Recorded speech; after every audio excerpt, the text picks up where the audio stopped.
My dad was a park ranger. Before he died, he warned me never to go back. The crisp mountain air, once a nostalgic balm, now tasted of ash and regret. I parked my beat-up Ford Ranger at the trailhead, the irony of the vehicle choice not lost on me. It had been 10 years since Dad died, 10 years since his last, raspy breath rattled with unspoken horrors, 10 years since he'd gripped my hand with surprising strength and croaked, "Never go back, Ethan. Promise me. Never go back to Redwood Creek." Redwood Creek? The place of my childhood, the emerald heart of Redwood National Park, the place where Dad had dedicated his life, and the place that ultimately consumed him. I'd scoffed then, thinking it the fevered rantings of a dying man, the morphine playing tricks on his mind. I'd promised, of course, wanting to ease his suffering. But promises made to the dying often feel contingent. And now, standing at the edge of the woods, the scent of damp earth and towering redwoods filling my lungs, I felt the pull, the undeniable magnetic force that had haunted my dreams for a decade. I was a fool, I knew it. Dad's warning echoed in my head, a discordant melody against the symphony of the forest. He'd been a stoic man, a man of science and reason, dedicating his life to preserving the natural world. He wasn't prone to flights of fancy or superstitious fears. So, what had he seen? What had driven him to such desperate pleas in his final moments? The official story was that he died from a rare form of pneumonia contracted during a particularly harsh winter patrol. But I'd always felt there was more to it, a darkness that the official reports couldn't or wouldn't explain. The strange nightmares he'd started having in the months leading up to his death, the increasingly erratic behavior, the hushed phone calls in the dead of night, these were things that didn't fit the narrative of a simple illness. I'd inherited his journal after he passed, a worn leather-bound book filled with meticulous observations of the park's flora and fauna, weather patterns, and visitor logs. But in the last few months of his life, the entries became different.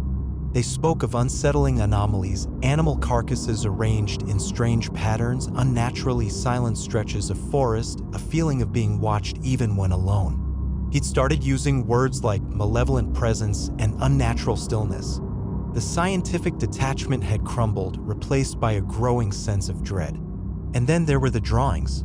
Crude sketches of distorted faces in the shadows, grotesque figures lurking among the trees.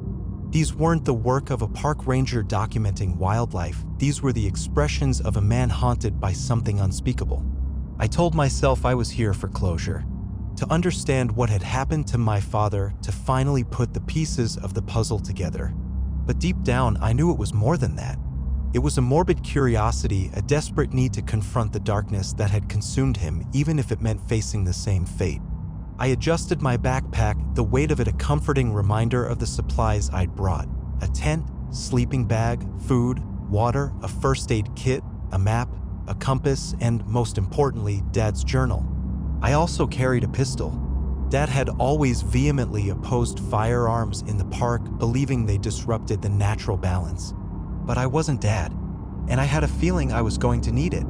The trailhead was eerily deserted. Usually, even on weekdays, there were hikers and nature enthusiasts eager to explore the Redwood Creek Trail. Today, the parking lot was empty, the silence broken only by the rustling of leaves and the distant caw of a crow. A shiver ran down my spine, a primal warning that I ignored. I took a deep breath and stepped onto the trail, the forest swallowing me whole. The redwoods towered above me, their massive trunks reaching towards the sky like ancient sentinels. Sunlight filtered through the canopy in dappled patterns, creating an ethereal glow. It was beautiful, undeniably so. But even in the beauty, I felt a sense of unease, a feeling of being scrutinized. I followed the trail, my footsteps muffled by the soft earth. The air grew cooler, the silence more profound. It wasn't just the absence of human noise, it was the absence of all noise. No birds chirping, no squirrels chattering, no insects buzzing. Just the whisper of the wind through the trees, a whisper that seemed to carry a mournful lament. I reached Redwood Creek, a narrow stream that snaked through the forest. The water was crystal clear, reflecting the surrounding trees like a mirror. I remember Dad taking me fishing here when I was a kid, teaching me how to cast a line and identify different species of fish. Happy memories now tainted by the shadow of his death. I crossed the creek, carefully stepping on the moss-covered stones. On the other side, the trail continued deeper into the woods, leading towards the heart of Redwood Creek. I consulted the map, trying to orient myself. According to Dad's journal, the area where he'd experienced the most unsettling events was about 5 miles further in, near a place he called the Whispering Glade. I didn't remember him ever mentioning it when I was younger. The Whispering Glade. The name itself sent a chill down my spine. I pressed on, the forest growing darker and more oppressive with each step. The trees seemed to lean in, their branches forming grotesque shapes. The silence intensified, pressing against my eardrums. I began to feel paranoid, constantly looking over my shoulder, convinced that I was being followed. I tried to rationalize it, telling myself it was just the power of suggestion, the lingering effects of Dad's warnings. But deep down, I knew it was more than that. I was being watched. I reached a clearing, a small meadow bathed in an unnatural green light. The grass was strangely vibrant, almost glowing. Wildflowers bloomed in abundance, their colors too intense, too saturated. It was beautiful, but also deeply unsettling. In the center of the clearing stood a single redwood, its trunk impossibly wide, its branches gnarled and twisted like the limbs of some ancient beast. The tree seemed to pulse with an inner energy, a palpable sense of life. Or something masquerading as life. As I approached the tree, I noticed something strange etched into its bark. Symbols. Intricate, geometric patterns that looked both ancient and alien. I'd seen similar symbols in Dad's journal in the sketches he'd made towards the end of his life. He'd labeled them the mark of the unseen. I reached out and touched the bark, the symbols burning into my skin like ice. A jolt of energy surged through me and I recoiled in pain. The forest seemed to hold its breath. The silence was absolute. And then the whispers began. Faint at first, barely audible above the sound of my own heartbeat. But they grew louder, clearer, more insistent. They weren't words, not exactly. More like fragments of thought, emotions, primal urges. Fear, hate, hunger. They swirled around me, a cacophony of madness. I stumbled backward, clutching my head, trying to block out the voices. They invaded my mind, probing my memories, dredging up my deepest fears and insecurities. I saw images flash before my eyes, Dad's lifeless face, distorted in agony, my own reflection, aging and decaying, the forest consuming me, turning me into one of its grotesque inhabitants.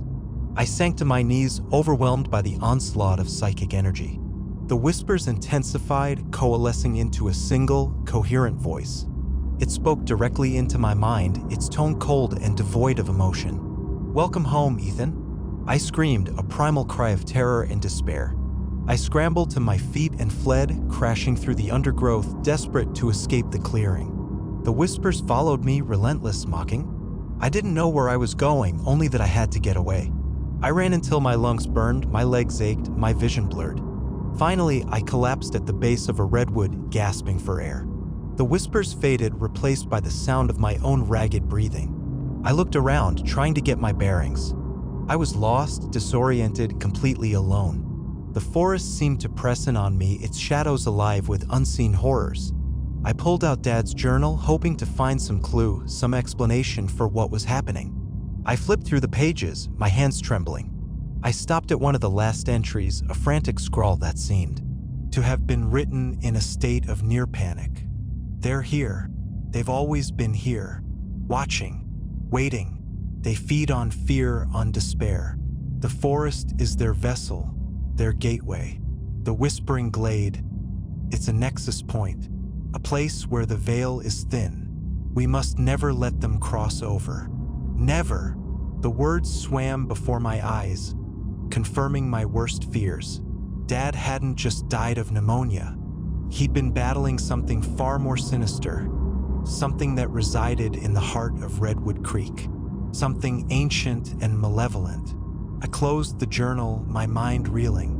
I had to get out of here, now. But I was lost, and the sun was beginning to set. The forest would be even more dangerous in the dark. I considered my options. I could try to retrace my steps, but I had no idea which direction I'd come from. I could stay where I was and hope to be rescued, but I doubted anyone would find me in time. Or I could press on, deeper into the woods, hoping to find my way back to the trail. I chose the latter. It was a desperate gamble, but I couldn't stay put. The thought of being alone in the darkness, surrounded by whatever had driven my father to his grave, was unbearable. I stood up, my legs still wobbly, and started walking. The forest grew darker with each step, the shadows lengthening and twisting into grotesque shapes. The wind picked up, rustling the leaves and creating eerie sounds. I pulled out my flashlight, its beam cutting through the darkness. The light revealed a scene of unsettling beauty. The towering redwoods, their trunks glowing in the beam, the moss-covered ground, the intricate patterns of the leaves. But even in the beauty, I felt the presence of something else, something lurking just beyond the edge of the light. I kept walking, my senses on high alert. Every rustle of leaves, every snap of a twig, sent a jolt of fear through me. I imagined eyes watching me from the shadows, unseen faces peering from behind the trees. I reached a small clearing, a patch of open ground surrounded by dense undergrowth. In the center of the clearing stood a single gnarled tree, its branches twisted and bare. The tree looked dead, devoid of all life. But as I approached it, I noticed something strange. Hanging from the branches were small, crudely made dolls. They were fashioned from twigs and leaves, their faces painted with mud and berries. They looked like children's toys, but there was something unsettling about them. Their eyes were blank and hollow, their mouths twisted into silent screams. I reached out and touched one of the dolls, its surface rough and cold. As I did, I heard a faint whisper, a child's voice, barely audible above the sound of the wind. "Leave us alone." I recoiled in horror, dropping the doll. The whispers grew louder, multiplying, surrounding me. "Leave us alone. Leave us alone. Leave us alone." I backed away from the tree, my heart pounding in my chest. The dolls seemed to sway in the wind, their blank eyes following me. I turned and ran, desperate to escape the clearing. The whispers pursued me, growing louder and more insistent. I crashed through the undergrowth, tearing my clothes and scratching my skin. I didn't stop running until I reached a small stream. I waded into the water, hoping to wash away the feeling of being watched. The water was cold and refreshing, but it didn't cleanse the fear that had taken root in my soul. I sat down on a rock, trying to calm myself. The whispers had faded, but I knew they were still there, lurking in the shadows. I looked around, trying to get my bearings. I was still lost, but I could see a faint light in the distance. Hope surged through me. It was a sign of civilization, a way out of this nightmare. I stood up and started walking towards the light. As I drew closer, I realized it wasn't a house or a building. It was a campfire, a small, flickering flame burning in the middle of the forest. I approached the campfire cautiously, my hand on the pistol in my backpack. As I got closer, I saw someone sitting beside the fire, a figure wrapped in shadows, their face obscured by the darkness. "Hello," I called out, my voice trembling. The figure didn't respond. They just sat there, motionless, staring into the flames. I took another step closer, trying to make out their features. As I did, the figure slowly turned their head, and I saw their face. It was Dad, but it wasn't the Dad I remembered. His skin was pale and gaunt, his eyes hollow and black. His face was twisted into a grotesque parody of a smile. "Ethan," he said, his voice a raspy whisper. "You came back." I froze, paralyzed by fear. This wasn't my father. This was something else, something wearing his skin. What are you?" I stammered. The figure chuckled, a dry, rattling sound. "I am what you made me, Ethan. What you and your fear made me." He stood up, his movements jerky and unnatural. He reached out his hand, his fingers long and skeletal. "Come, Ethan. Join us. We've been waiting for you." I stumbled backward, pulling the pistol from my backpack. I pointed it at the figure, my hand shaking violently. "Stay away from me," the figure laughed, a mocking, cruel sound. "You can't hurt me, Ethan. I am a part of you now, a part of your fear, your despair." He took another step closer, his eyes burning into mine. I squeezed the trigger. The pistol fired, the sound echoing through the forest. The bullet struck the figure in the chest, but it didn't stop him. He just kept coming, his smile widening, his eyes filled with an unholy glee. I fired again and again and again. The bullets ripped through his flesh, but he didn't flinch. He was immune to pain, immune to death. He was something else entirely. He reached me, his cold, skeletal hand grasping my arm. I screamed, a primal sound of terror and despair. He pulled me closer, his face inches from mine. "Welcome home, Ethan," he whispered, and then everything went black. I awoke to the sound of dripping water. I was lying on the ground, my body aching all over. The forest was still dark, but the first rays of dawn were beginning to pierce through the canopy. I sat up, trying to get my bearings. I was in the same clearing where I'd seen the figure that looked like my father. The campfire was still burning, but the figure was gone. I looked down at myself. My clothes were torn and bloody, my skin covered in scratches and bruises. The pistol was lying beside me, empty. I picked it up, my hand trembling. Had it all been a dream? A hallucination brought on by exhaustion and fear? Or had it really happened? I didn't know, but I knew one thing. I had to get out of here. Now, I stood up, my legs still wobbly, and started walking. I followed the stream, hoping it would lead me back to the trail. As I walked, I noticed something strange. The forest was different. The trees seemed taller, the shadows darker, the silence more profound. It was as if the very landscape had changed overnight. I reached a familiar landmark, a towering redwood with a distinctive split in its trunk. I remembered passing it on my way in, but something was wrong. The split in the trunk was wider, deeper, and there were symbols etched into the bark, the same symbols I'd seen in the clearing where I'd encountered the figure, the mark of the unseen. I realized then that I wasn't just lost in the forest. I was lost in something else entirely, something ancient and malevolent, something that had been waiting for me. I kept walking, but I no longer knew where I was going. The forest seemed to stretch on forever, an endless labyrinth of trees and shadows. I was trapped with no hope of escape. As I walked, I began to hear the whispers again, faint at first but growing louder with each step. They swirled around me, invading my mind, probing my memories, dredging up my deepest fears and insecurities. They spoke of death, of decay, of eternal suffering. They told me that I was doomed, that I would never escape. I tried to block them out, but it was no use. They were inside my head, a part of me now. As the whispers grew louder, I began to see things.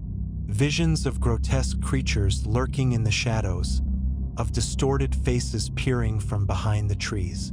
I saw my father's face, twisted in agony, his eyes pleading for help. I saw my own reflection, aging and decaying, my body consumed by the forest. I was losing my mind.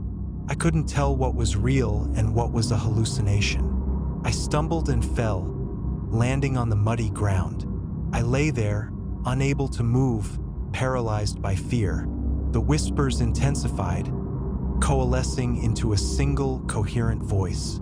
It spoke directly into my mind, its tone cold and devoid of emotion. "You cannot escape us, Ethan. You are ours now."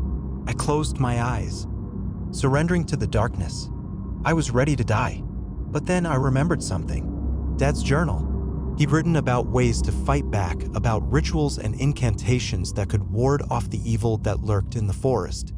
I reached into my backpack and pulled out the journal. My hands were trembling so badly that I could barely turn the pages. Finally, I found what I was looking for. A passage written in Dad's shaky handwriting. To banish the darkness, one must confront it with the light. One must find the heart of the forest, the place where the veil is thinnest, and perform the ancient ritual of cleansing. But be warned, the ritual is dangerous. It will test your courage, your strength, your very sanity. And if you fail, you will be consumed by the darkness forever. I took a deep breath, summoning what little courage I had left.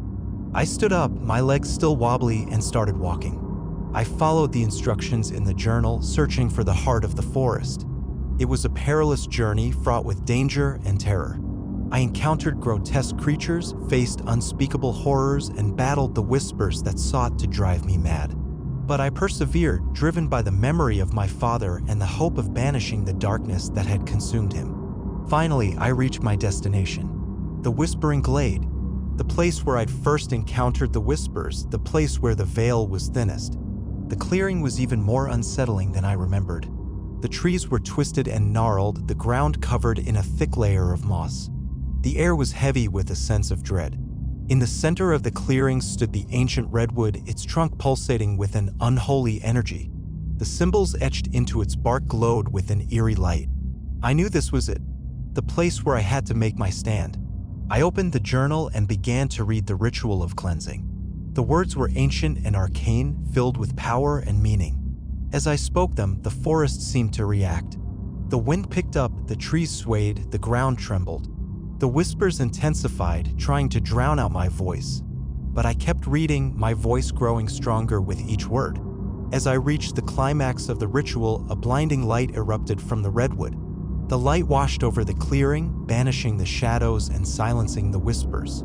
The symbols etched into the bark faded away, and the tree seemed to sigh with relief. The forest grew still, the air cleared, and a sense of peace settled over the clearing. I had done it. I had banished the darkness. But the victory came at a price. The ritual had drained me of my energy, leaving me weak and exhausted. I collapsed to the ground, my body trembling. I lay there for a long time, recovering my strength. As I rested, I saw a vision. My father. He stood before me, his face radiant with peace. "Thank you, Ethan," he said. "You have freed us all." And then he faded away. I knew then that I had finally avenged my father's death. I had faced the darkness and emerged victorious. But I also knew that the darkness would always be there, lurking in the shadows, waiting for its chance to return. And I knew that I would never be able to forget what I had seen in the heart of Redwood Creek. I stood up, my legs still wobbly, and started walking. I followed the trail back to the trailhead, leaving the Whispering Glade behind me. As I walked, I looked back at the forest one last time. It was still beautiful, but I knew that beneath the surface beauty, there was a darkness that could never be truly erased. I reached the trailhead and climbed into my truck. I started the engine and drove away, leaving Redwood Creek behind me. As I drove, I made a promise to myself. A promise that I would never go back. Some places are best left undisturbed. Some secrets are best left buried. And some warnings are best heeded. I drove until I reached the highway, putting as much distance as possible between myself and Redwood Creek. As I drove, I glanced in the rearview mirror. And I saw something that made my blood run cold. In the back seat of my truck, sitting in the shadows, was one of the dolls from the clearing. Its blank eyes stared out at me, its mouth twisted into a silent scream. The whispers began again, faint at first, but growing louder with each mile. "You cannot escape us, Ethan. You are ours now." I gripped the steering wheel, my knuckles white. I knew then that I had not truly escaped the darkness. It had followed me, clinging to me like a parasite. And I knew that I would never be free. The road stretched out before me, long and dark, and I knew that my journey had just begun. The end. Or is it?